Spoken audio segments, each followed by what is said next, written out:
Welcome, plastic enthusiasts and fellow nerds of the Jedi Order. So, I have with you the final build reveal to this. So, the Millennium Falcon.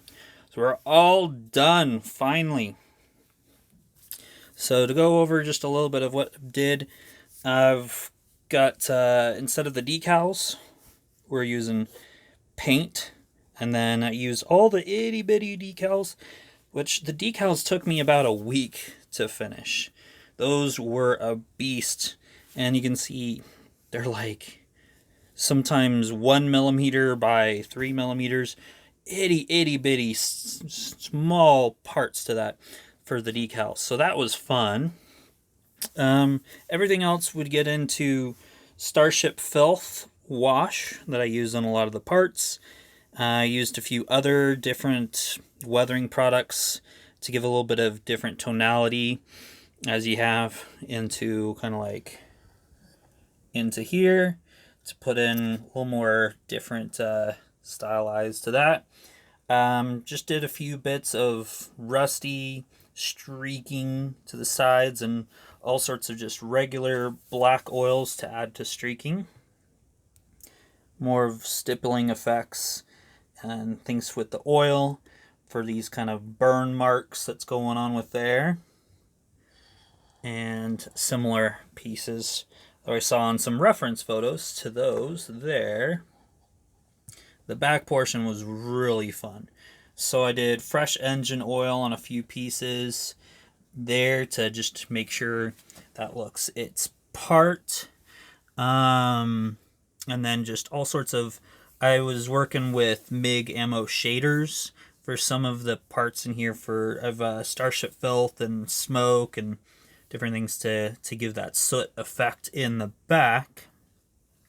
And so those are some pieces for that. And then we'll get into cockpit area. I guess we could start here. So another wear mark, just a lot of oils in there. Coming over to the cockpit. A little tricky to see at the moment. Maybe more light. So you got your figures in there ready to go. Chewie's piloting. We got Leia back in the back. Hard to see, but Ben and C-3PO rocking it in there. So some additional effects there.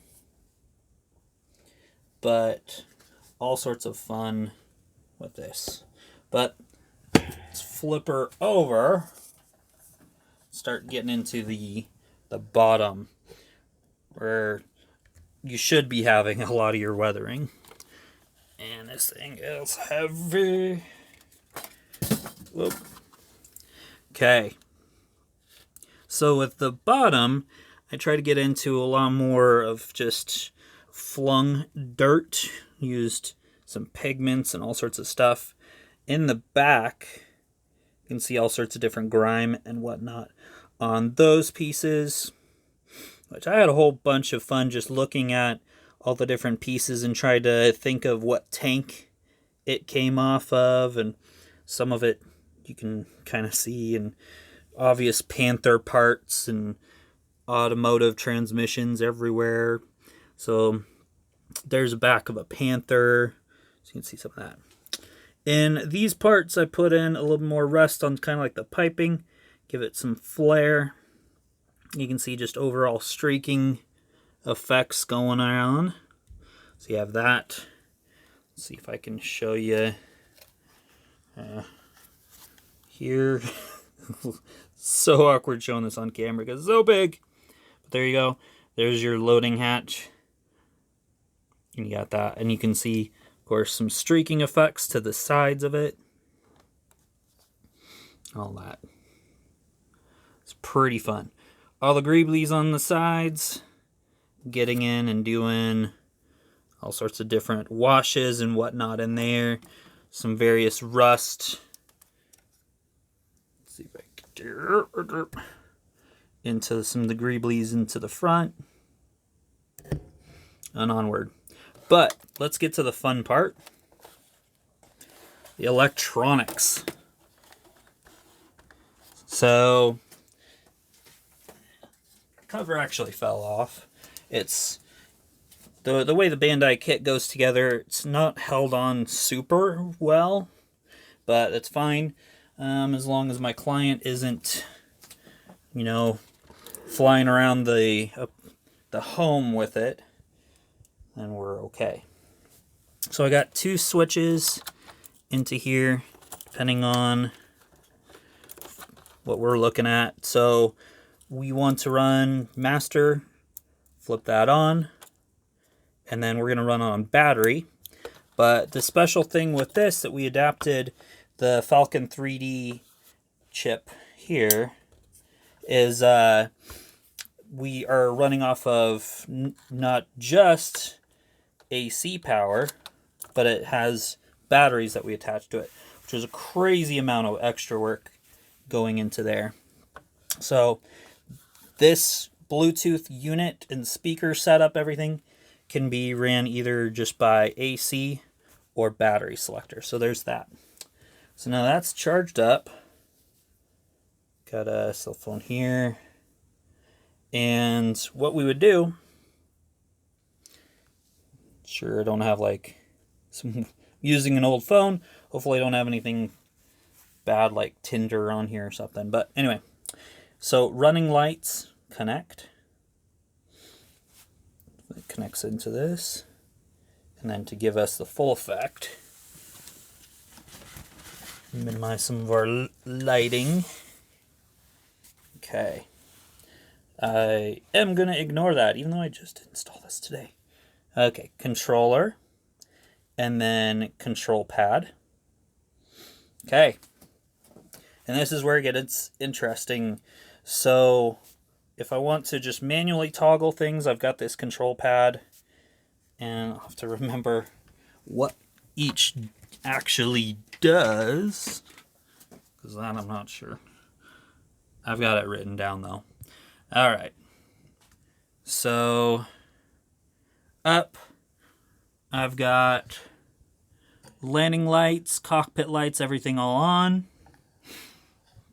So that's if we want to just individually toggle some of these lights. So if I wanted to toggle them all off, on, individual stuff, like here, do different toggling. So that's with the directional pad on this thing. Now, if I want to start up the engine, I don't know what the difference is on 1 and 2, but there's 2 different startup cycles.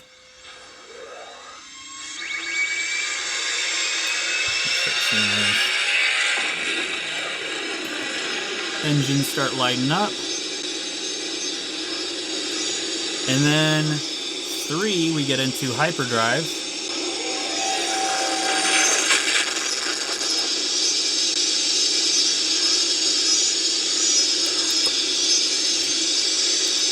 Probably looks cooler with the lid.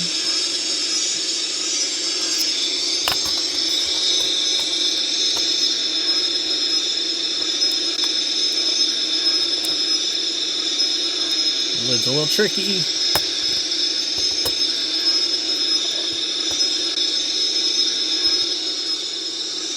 Okay. So we're gonna kick it out of hyperdrive.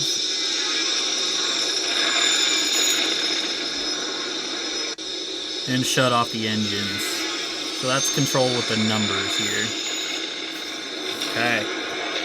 So then now, show you all the landing lights and extra lights that were put on this. So we flip her over.